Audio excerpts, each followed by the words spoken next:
sealed matches, progression matches, and memes. This show has it all. Welcome to the Seal of Progrichalcos.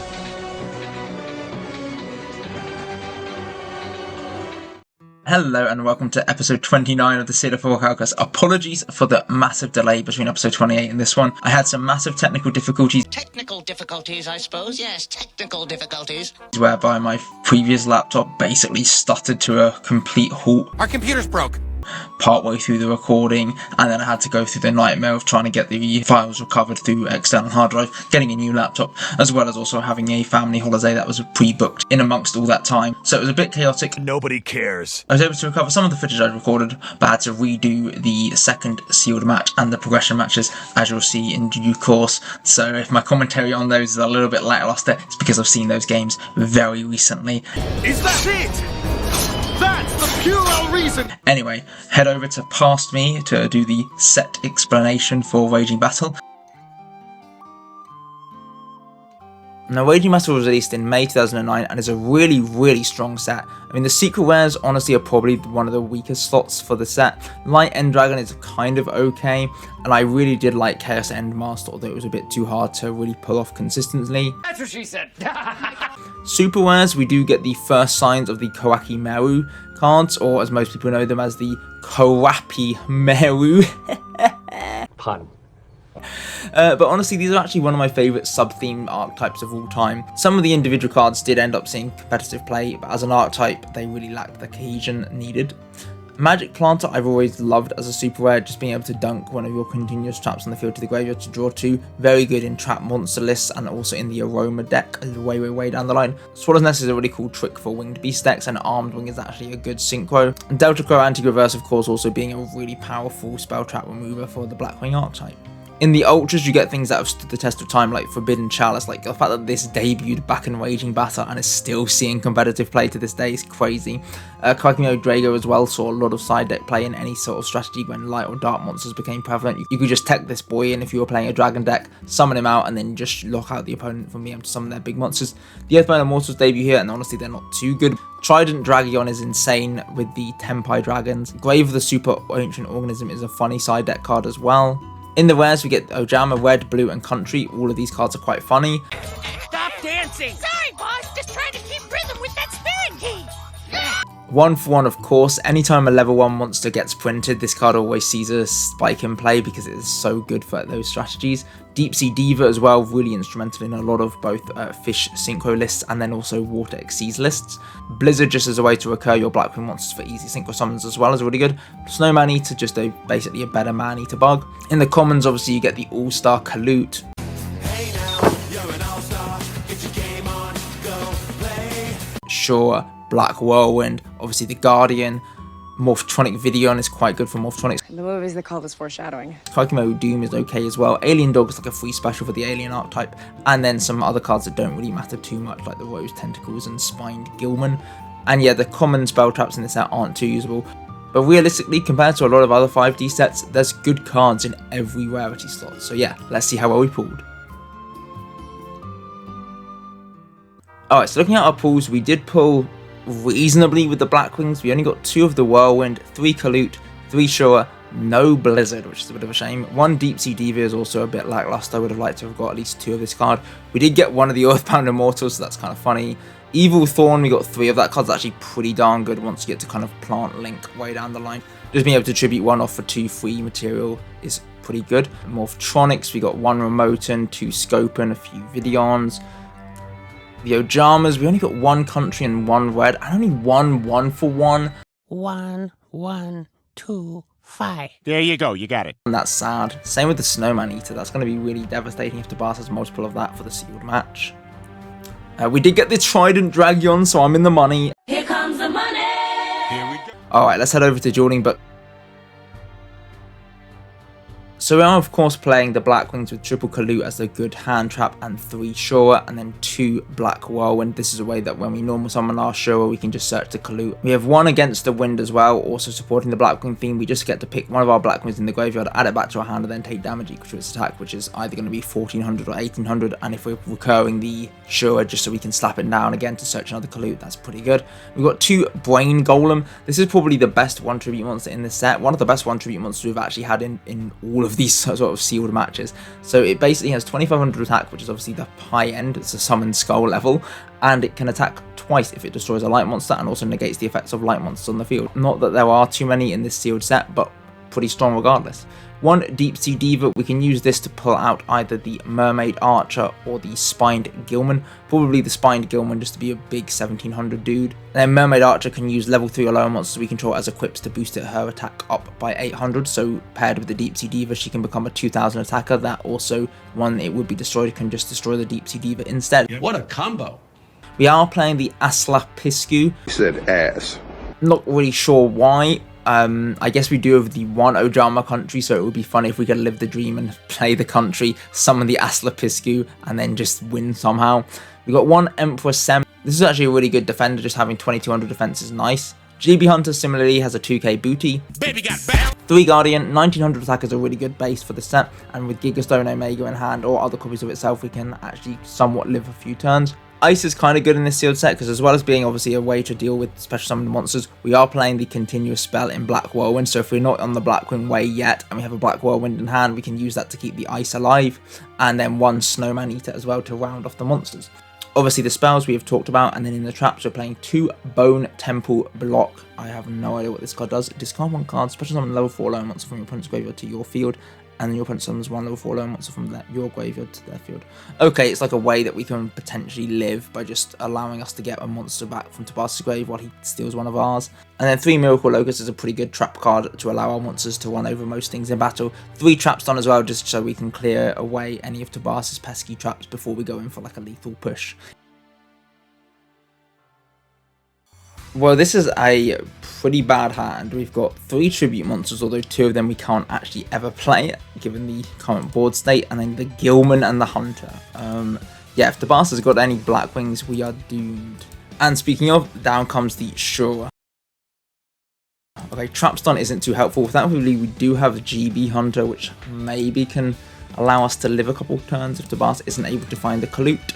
Shura is going to go in, and Tabas doesn't have the Kalute, or if he does, he's at least not revealing it.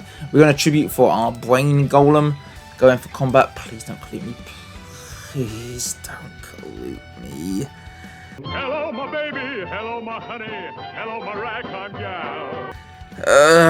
Well, that's probably this game over. We are going to lose a massive amount of momentum here, as Tabas is able to stack up another monster on the field in his turn. Oh, and summon out the Kalute from the deck. I kind of forgot that Shura even had an effect. Against the wind is crazy strong. Yes, it telegraphs that Tabas has another Kalute in hand, but at this point I'm pretty much out of the game anyway.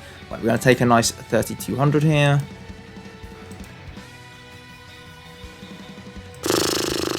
Would set the Gilman, pass. Great, GB Hunter comes down and my life.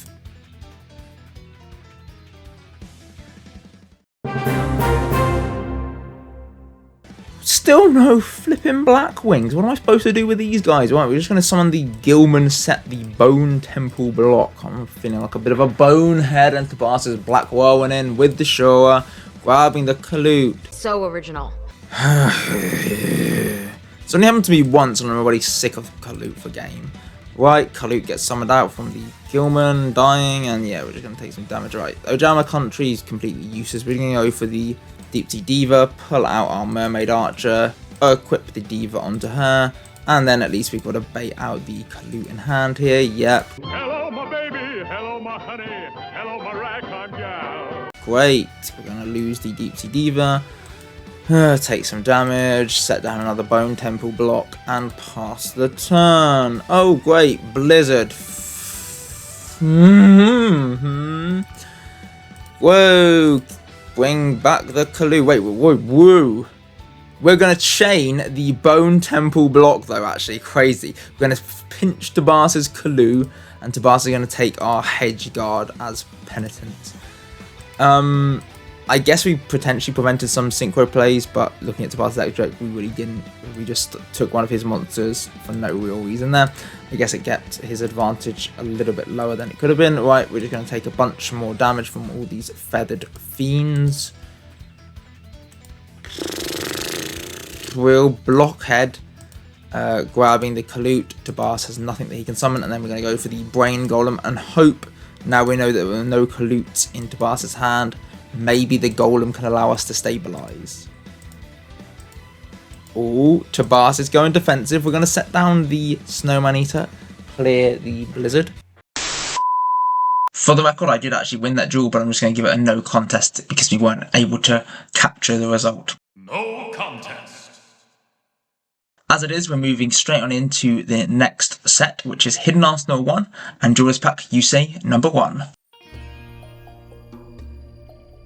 Alright, our next set is Hidden Arsenal number 1. Now this set has a lot of bad cards in it. We get the introduction of the Worms, the Flam Veils, the Ally of Justice archetype, all of which basically did nothing, and we do get a couple of X-Sabers that eventually became good. In the Secret Rares though, that's where cards really matter, and we see a lot of very strong synchro monsters. Catastor, Brianak, Mistworm, even Urbellum and Uruquizaz were pretty useful at this stage of Yu-Gi-Oh! All of these cards are the ones we want to see. We don't really care about anything else in the set. Apart from maybe the Airbellum, because you know how much I enjoy my Rescue Cat shenanigans. The other set we're opening, Duelist Pack Yusei, likewise, probably the only cards that are too relevant are the white synchro monsters. We've got Stardust Dragon in the Super Rares. We do already have 2 of this card, so we're not too fussed if we miss it. I would like to pick up an Armory Arm that allows for some very funny shenanigans later down the line. You slipped and fell into a robot hand. Yes. Penis first. And then the rares, we get the Turbo, the Junk, and the Nitro. I think we have maybe the Turbo Sync one already, but we have another shot of getting both of them here, so there's a potential that we can summon one of these guys in the future. And in the commons, we've seen all these cards already in the early sets of 5Ds. So yeah, let's head on over to the collection to see how well we pulled. So we had 10 packs of Hidden Arsenal to open, and looking at our pulls, we only got the Mistworm and the Urbellum of note. Everything else is pretty much superfluous, apart from the Flambeau Guard that saw some play with cards of consonance. Uh-oh. No Brio is devastating. What a pity. Alright, we had 7 packs of Duelist Pack Yusei number 1, and just looking at the pulls, I mean, we got the Junk Warrior, we got the Nitro Warrior, and we did get the Turbo Warrior, but as I said, we don't actually have any of these Synchron monsters to summon them, although I do think I do have a Turbo Synchron already in the collection, so perhaps we can make this guy down the line. In terms of looking at a sealed deck, I mean, this looks pretty abysmal. We don't have any access to the Synchron monsters that we did pull. Looking at our deck, we've got 2 Clausulus. This guy is just a 2300 1 tribute monster, 3 Flambeau Guard as a defender, 1 Erikin, just a 2400 attacker, no effect that's worth mentioning, 3 Gradhouse, likewise just a 1600 beta, same with the Magician who's another 1600, 3 Kartos. On flip, it can add us a level 4 or lower worm monster from our deck to our hand, probably going to be searching the Apocalypse just to be able to disrupt some back row. Healing Wave Generator is a 1600 wall, 2 Ghost Garner, that's actually a good wall at 1900. 2 Bast says this is a cool way of being able to turn Tabas's monsters into attack mode if they're defensive, or turn our defensive monsters into attack mode if we want to sort of proc our own Apocalypse or Kartos on our turn. 1 Dragonov, we were really getting desperate for playables here. I'm really scraping the bottom of the barrel here. 3 Axel, 3 Apocalypse for back row removal, and 2 Turbo Booster. This card's actually pretty cool. As long as we've normal summoned a monster, this is just a free special summon. Then we have 1 Fighting Spirit just to boost our monster's attack up. 2 Card Rotator. This is a really shitty language. Swords of Concealing Light, but it is a way for us to be able to deal with Tabas's problematic monsters. 2 Graceful Revival to recur back any of our weak monsters. 1 Battle Mania. 2 Confusion Chaff. 2 Defense Draw, and Remote Revenge. Most of these are obscure battle tricks, but the Remote Revenge could come up if a targeting effect would destroy one of our monsters. Okay, we're pretty happy to see the Guard in the opener. All the rest of the cards don't really matter too much. Tabas is going to go huge on the back row, sending down 3 and 1 monster. We're probably just going to go for the Go Out Howl here, see whether we can piece on over whatever Tabas has got cooking. And it's the Guard. Yep, it's going to be one of those games. Right, we're going to set down our defense draw and pass the turn. Tabas just going to set and pass. We're going to set down our Guard to take this opportunity to get ourselves a little bit defensive, and Tabas's Quillwelt Hedgehog will fall. I'm going to put this on fast forward because I've already commentated this game twice on footage that was lost irrecoverably, so I do not really want to sit through this match a third time at wheel speed. But we're going to go for the card rotator, discarding a card to turn all of Tabas's monsters forward. Then we're going to synchro off for the Mistworm, bouncing Tabas's entire back row back to hand. Bounce, bounce, bounce. Mistworm can deal with the Flamvell Guard, and then Tabas is going to set, force summon down another Axel. We're just going to go for the Mistworm, keep punching on over these Axels. For some reason, Tabas just wants to lose as many life points as possible. Because I'm stupid. Then our two Axels will crash. We're going to set down a new monster and then go for the Mistworm, killing the Carteros, which Tabas will use to pick up another Carteros. Tabas is just going to set and pass. We're going to flip over the Apocalypse, get rid of the Urgent Tuning, then tribute off for the Cloudolus. We are probably going to get Confusion Shaft here. Oh, no, we're not. Okay. I guess that requires 2 direct attacks. Okay, Tabas is going to go for the Graceful Revival, summoning things and just losing. Right, into game 2. Okay, Tabas is going to go defenses. We're going to go for the Wild Howl, see if we can deal with the Worm Apocalypse. Pretty good that we didn't set a back row beforehand. Graceful Revival will have to be killed because Apocalypse is mandatory to pop a back row. And then we're just going to be able to punch on in using the combination of Wild Howl and Flamvell Guard. Fighting Spirit will allow Tabas's Uras to clear our Magician. We're just going to set and pass because we cannot deal with Uras. We're going to lose both our monsters here, although thankfully the Apocalypse will take with it the Fighting Spirit. We're going to set down the Ghost Gardener, pass the turn. Tabas is going to go for the Turbo Sync one, just dealing a bit of damage to himself for some reason. Because I'm stupid. And then we're going to be able to use our Go Out Howl to crash. Tabas is going to go for the Sink a Million into the Mistworm, bounce onto our board back to hand, and this is the game pretty much over. Although we do have the card rotator. Yeah, we're going card rotator, discarding a card to turn his monsters sideways, and then the Go Out Howl can deal with the Mistworm. Tabas is going to set and pass, and we're somehow taking back control of this game. Both of Tabas's monsters die here, and then Tabas is just setting and regretting. We're a little weary of the Confusion Shaft, but we're not too worried, bearing in mind we've just got so much field presence at the stage. Defense draw will let Tabas one extra draw, and then he's going to set another card, go for the Brio, and get rid of our Go Out Howl. We're going to set down our Ghost Gardener and turn our monsters defensive. Brionac can clear the Ghost Gardener, we're just going to set and keep passing. Tabas is going to deal with one Carteros. We're going to set down the Apocalypse. The Apocalypse is going to be able to pop at least one of Tabas's back row, and that's the Confusion Shaft gone.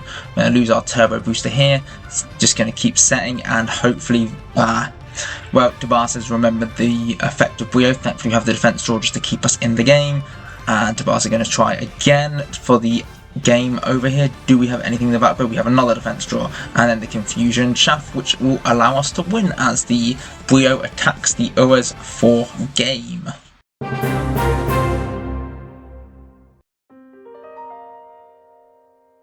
Alright, heading on into the progression matches, I'm so excited to be bringing the birds. Alright, it's Blackwing time, baby! This is the darkest, most terrible timeline. So, everybody knows what Blackwings do, no real need to explain all these guys' effects.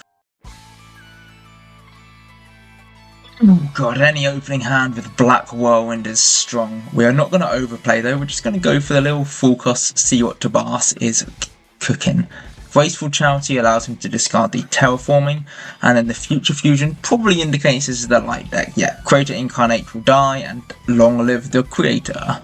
Full cost will easily fall here, but we're not too worried. Right, we're going to go for the Black Whirlwind, summon down the Silhoko, use Silhoko to search the Kalute, and then Tabas. This game is pretty much game over. We're going to go for the Gale, we're going to go for the Boar, halving the Creator, and then just being able to punch on in for a buttload of damage. All that I am is fading.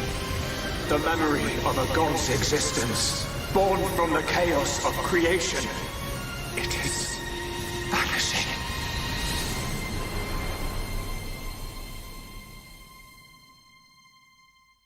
Oh, okay, so Scapegoat is going to get fired off, mitigating all of that damage and keeping Tabas healthy with 2 tokens. We do have the Icarus attack though, so our commanding presence in this game is pretty much guaranteed. Right, Tabas are going to mill the Cyber Dragon, and the Cyber Dragon with the Future Fusion, pretty happy all three of them are going, if I'm being honest, because that's one of the few cards that could actually pose a bit of a threat if Tabas is able to draw one on an empty board. Right, we're going to go for the Icarus attack here, tributing our Gale to pop the Future Fusion and the Mystic Tomato. Pretty good value, and Tabas is basically dead now. Right, we're just going to go for the battle, go for the Sirocco over the token, and Bora for the piercing over the second one, and that's the turn. Tabas is just setting and passing, unless that's a Mirror Force, which is bad. This looks like it's a game over. Right, Tabas, we're just going to head to battle. But as we enter the damage step with his Sirocco, I'll fire my Kalute. Hello, my baby. Hello, my honey. Hello, my ragtime gal. And that is the game. God, the Blackwings are so strong. No wonder Simo never lost the game. Right, Graceful Charity is going to get fired off, and Tabas is being able to search through a lot of his deck, milling the Chaos Sork and the Witch. Okay, this is the Chaos Brew, not just the pure light version. One back row isn't too threatening. Right, we're going to set Art down to summon our full cost and just punch on in. Bit of a slow start, not too many Blackwings in the hand, unfortunately. Are you crazy? Are you out of your mind? Wow, that is like... Oh, I was going to say that's the worst Lightning Vortex value I've ever seen, but nope. It's all to set up Dad. Yep, we're going to lose our rivalry and the second rivalry here, and the big old Dad is going to swing on in, and ouch. And then my dad hit me. You should never hit your children, Dad. Alright, we're going to summon the Sirocco. Uh-oh, enter the battle phase. Hello, my baby. Hello, my honey. Hello, my ragtime gal. Sidra is a big out to the Sirocco. Good job I didn't have another Kalute in hand, because that would have absolutely screwed you. I know this looks bad. We'll set the focus and set one back row past the turn. Alright, focus will fall. It is from me that all life is born. It lives only for me. Creator is big here, and that puts us on the pretty much the 1 turn clock. We are going to have to Book of Moon just to be able to preserve a bit of our life points, although it doesn't really matter too much. Okay, it turns out it doesn't matter. We are able to use that along with our DD Crow plus the Icarus attack to potentially live one more turn.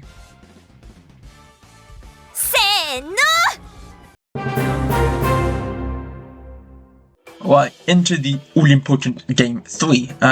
Yeah, I guess the birds aren't infallible. Right, this hand is pretty strong though. The Graceful just discarded 2 of our useless ones. We're going to go for the Black Whirlwind, summon the Bora, and grab ourselves the Kalute to hand. Future Fusion plus the Terraforming, pretty standard opening from Tobias. Down comes the Cyber Dragon.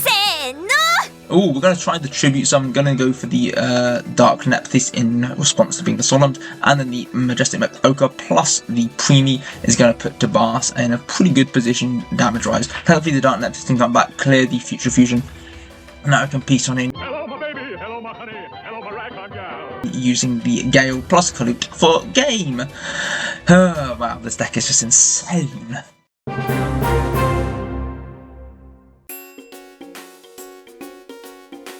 And speaking of insane, I present to you Fog Beatdown. Now, obviously, Voluntonin is a couple of sets off, and that's the card that really breaks Frogs.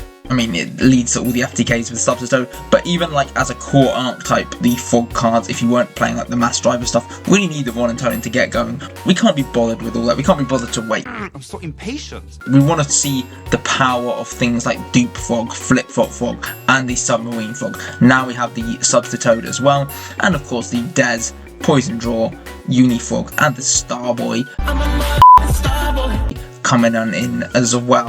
This is basically weak water monster beats, because we are playing the triple wetlands to boost all our monsters attack by 1200 and double level in area B to lock Tabas's high level monsters from attacking. 1 Foggy Force Field, which is just a Mirror Force, the Compulse, triple rivalry, double Say No Man, 2 Terraforming, 2 Salvage, the Pot, 1 for 1, and the MSD, Graceful, and Book of Moon. Oh, this hand is strong already. We're just going to go for the dupe and the rivalry. Let's see what you're cooking first. Okay, just a light deck again. Well, it looks like the rivalry will be a really strong answer here. Unfortunately, the Dupe Frog will fall to the Sidra, although this does actually allow him to meet his timing requirements to get us to search the Unifrog from the deck. This is just Christmas come early. Right, we're going to Wetlands, clear out the Luminous Spark, and then put down the level limit, followed by the Unifog. Tobias is allowing us to basically get a free turn here, and the Unifog will be able to hopefully clear the future fusion unless there's anything wrong in the background.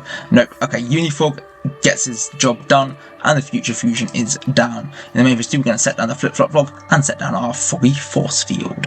Tobias just passing. Oh my gosh, Tobias, you are basically cooked right now. Unifog and flip-flop frog, peace in. That's not an expression. One more turn, Tobias. Tick-tock, tick-tock. Times are running out. Tick-tock. Oh, that creature swap is pretty heads up. I can appreciate a nice turnabout. Objection! Right, the flip-flop frog will clear our Unifog. Only for the salvage, recovering back our Unifog, and that is just the game. Ka-chow!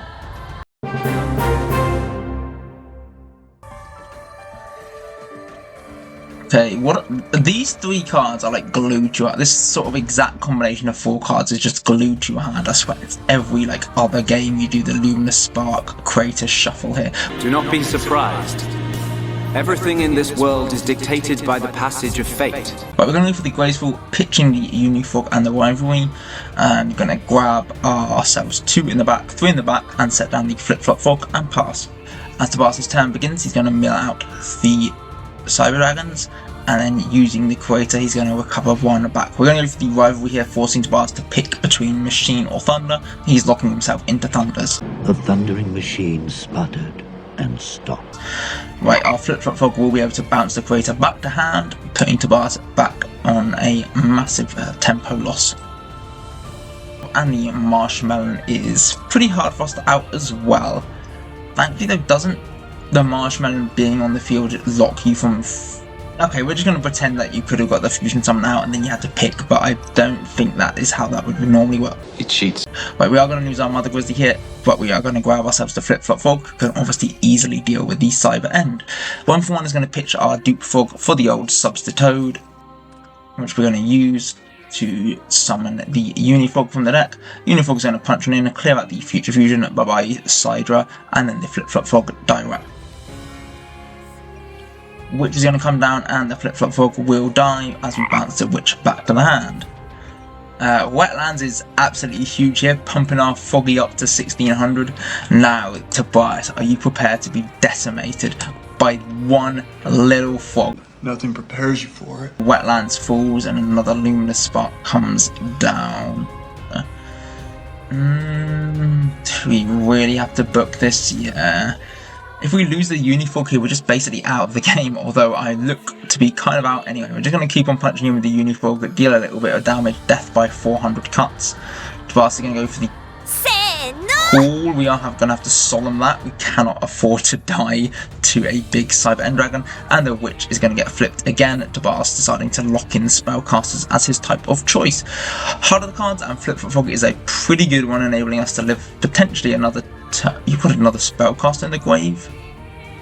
Okay, we're just forgetting that Rivalry is on the field. Oh, okay, no, we're not. I don't think you can use Premature when Rivalry is on the field when you already have a monster. Right, we're going to Compulse and then get our Flip-Flop Frog back. Tobias is going to search the Creator Incarnate using the Fallen Witch. We're just cheating all over the place here. Right, our turn we can set down the MST and pass. Pass is going to go for the Creator Incarnate and deal with the Flip-Flop Frog as it gets bounced to hand. Okay, the Say No Man enables us to live a little bit longer. Pot of Greed is fine. It's sad that we can't negate that, but we have to negate the summon here. Alright, Submarine Frog, the absolute chungus here, 1200. This is actually like probably the best draw in our... If you somehow dapped me, okay. Right, we've got no fear. Poison Draw Frog, lick him up. 30 more turns to pass and you're gonna croak. Pun intended. Well, the Scapegoat seriously puts a damper on things, but it does lock you into beast monsters, which I'm not sure you really want to be locked into. We have found the alternative Wincon deck to buy us out. You've only got 13 more turns to buy us. There's no way that I'm gonna... Rivalry. There we go, thank you. You can't... gets us into the dupe and the wetlands, and now we can actually deal with some of the beast tokens. Honestly though, better win con is just allow these 2 tokens to live until the end of the game, and Tobias will deck himself, but I guess we're not being super smart here. Right, we're going to go for the combat here, deal with 1 token, deal with a 2nd token, and we're not quite brave enough to try and attack the 3rd. Ooh, salvage, yes! Yes, yes! We've got the Unifrog back in both of them back in action. We're going to go for the dual action Unifrog combo here. That's not a thing. Turn 1, get 1 Unifrog out, dealing a nice 1600, and now to pass 1 turn is all you have.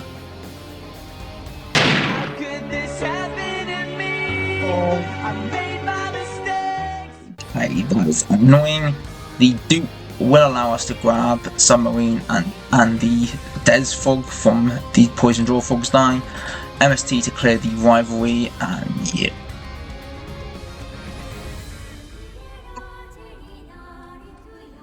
Making a sync. My ultimate monster! I summon Black Rose Dragon!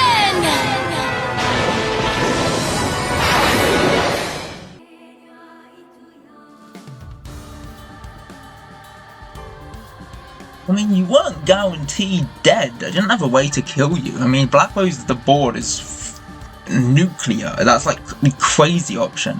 I could have done the Submarine Frog to put you to 200, but as long as you had a monster with more than 1200, I was pretty much out of the game. You know what? Could you summon the Black Rose and it's like an absolutely insane moment? I'm going to give the win to you, Tobias. What I look like? A charity case?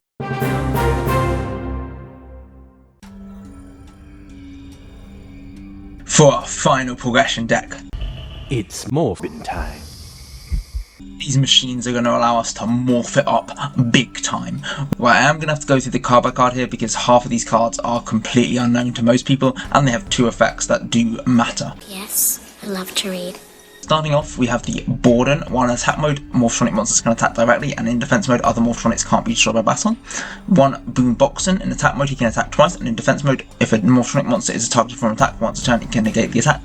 Cameron, in attack mode, can float on into a Morphtronic from hand or graveyard when it's destroyed by battle, and in defense mode, all Morphtronics can't be targeted by card effects. And then 2 Radion, who buffs all our Morphtronics by 800 attack in attack mode, and then buffs their defense by 1000 while in defense mode. 1 Remoten. In attack mode, he can banish Morphtronic from the grave to search others, and in defense mode, once a turn, he can pitch a Morphtronic to add a Morphtronic monster from the graveyard back to your hand. 2 Scopen. In attack mode, he can allow us to special summon a level 4 Morphtronic monster from the hand, which is really good, and in defense mode, he can be treated as level 4. This card is also crucially the tuner of the Archetype, enabling us to get into some pretty strong level 7 plays, such as the Bellum and the Life Trancer. We then have 3 Slingen. This has always been one of my favourite Morphtronic monsters, just looks really cool. In attack mode, we can use him to tribute a Morphtronic monster to destroy another card on the field, and in defense mode, if he will be destroyed, I can destroy another Morphtronic monster instead. 3 Videon. This is kind of the win con of the deck, because we didn't pull Power Tool Dragon, which would actually be the standard win con in the Morphtronic build, obviously using the Scope and plus any level 4 to make. We are having to make do with the Videon, who's sort of Power Tool Dragon at home. In attack mode, he gains 800 attack for each equipped card on it, and while in defense, he gains 800 defense for each equipped card equipped to it. So the goal of this deck is to summon this guy out and give him the double tool C and D. So this can only be equipped to a Power Tool Dragon or level 4 higher machine type Morphtronic monster, and while it's equipped on our turn, the monster gains 1000 attack, and if the monster is equipped to attacks, any effects of the attack target cannot be activated until the end of the battle phase, which is awesome. And during the opponent's turn, the opponent must attack that monster, and if they do, their monster gets destroyed at the end of the damage step. In an ideal situation, we can buff up our Morphtronic Videon to 2000 attack with just one of these cards, which is awesome. Then we are playing the Graceful Charity, the Book of Moon, Pot, and Preemie. 3 Morphtronic Accelerator. This allows us to return Morphtronic monsters from our hand to the deck, destroy 1 card on the field, and then draw a card. Awesome card. 3 Morphtronic Map. Each time a monster's battle position is changed, we place a Morph counter on it, and then all Morphtronics gain 300 attack for each Morph counter on it. And when it's destroyed and sent from the field to graveyard, I can special summon a Morphtronic monster from the grave. 3 Repair Unit. This is just a way to recover our Morphtronic monsters in the graveyard by pitching 1 from hand, and then the Pot and Preemie as mentioned earlier. Then we've got 2 Call of the Haunted, 1 Compulsory, and then 3 Morphtronic Bind, which is just Gravity Bind. And it's okay, we're just going to go for the sling and pass. We don't really want to tabas in on what we're cooking just yet. Cyber Dragon is fine, but we do want to preserve our sling in here, so we are going to book him. Right, our turn. Alright, get ready to pass. Now we're cooking. We're going to morph it up. Flip over the slinging, summon down the scoping, use the scoping to special the Radion. And then we're going to accelerate, sending our slinging from hand back into the deck, getting rid of your side rat as we draw another card. Get ready, we're going to go for the Synchro 7 into the Bellum. I think we probably should have done battle first because we would have done more damage, but regardless, this is 3400 attack, your life points are halved in an instant. This is the power of the morphs. And then the Bellum can trigger, shuffling a card back into your deck. Set all you want to Vast, it can't help you. We're going to go for the Boombox and shuffle him into the deck with the Accelerator. Pop the Marshmallow, perfect. Oh, into the Graceful. Oh my gosh, you're so cooked. We're going to go for the Cool, bring back the Radion, then get ready for the double tool C&D, making our sling at 3,000. Oh my gosh, Tobias, get absolutely morphed on. It's not really an expression. Right, into the game 2, and our opening hand is looking super strong. Right, Tobias is going to go for the pot to see if his hand can be made as good as ours. Future Fusion, and the set 1 is fine by us. Oh, we're going to go for the map and the Accelerator, just deal with the Future Fusion this way. Probably should have waited until we'd attacked the defense position monster, just in case it's something like a Marshmallow or other kind of annoying card. But regardless, we're just going to keep on going. We're just morphing it up. When you morph, your armor will make you one with the Tronic. We don't really care too much about what's optimal. The Morphtronics will always win, they're just that strong. And we're going to go for the Boom Boxing, double attacking with this tool C&D, boosting him up to 2200.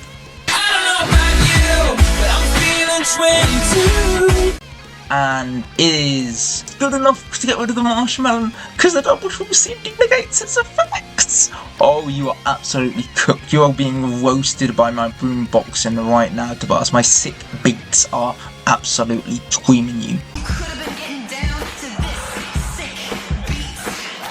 Terraforming is going to grab Tobias the Luminous Spark. Yay, haven't seen this card before. And the Vortex for 1, really sure. Okay, Marshmallow is going to get discarded and we will lose our entire field here. And then the Creator Incarnate is going to get summoned. Down comes the Creator, and that is a big 2800 to the dome. It is from me that all life is...